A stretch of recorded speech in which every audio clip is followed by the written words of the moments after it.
Dan itu yang saya lihat kalau saya baca itu Wycliffe dan Elson itu tentang perdebatan menemukan Indonesia itu.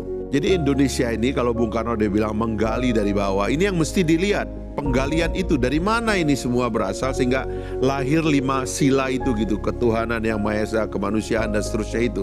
Kalau Elson mengatakan ini adalah persilangan di antara dua pikiran besar. Orang-orang yang belajar ke barat, terutama kaum intelektual Jawa ini membawa pulang ide-ide tentang negara. Lahirlah ide nasionalisme di situ. Orang-orang dari Sumatera, orang tua dan kakeknya Gustika ini porosnya ke Al-Azhar dia belajar Islam, lalu kemudian lahirlah pikiran tentang Islam.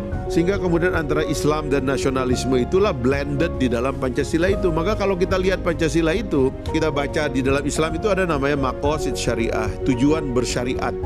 Tujuan bersyariat itu sama dengan tujuan bernegara.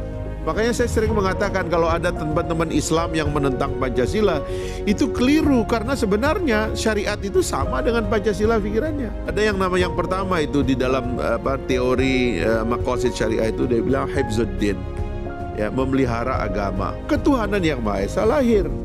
Hifzun nafs, memelihara manusia, memelihara jiwa, kemanusiaan lahir. Memelihara pikiran, permusyawaratan lahir. Jadi blending ini dalam Pancasila inilah yang menyatukan Nusantara. Karena klop betul memang ini adalah saripati daripada Republik kita. Itu yang dimaksud oleh Bung Karno, saya gali ini dari dalam tubuh bangsa Indonesia itu. Jadi sebenarnya itu sudah selesai. Tinggal sebenarnya yang kadang-kadang tidak clear itu, Bung Budiman.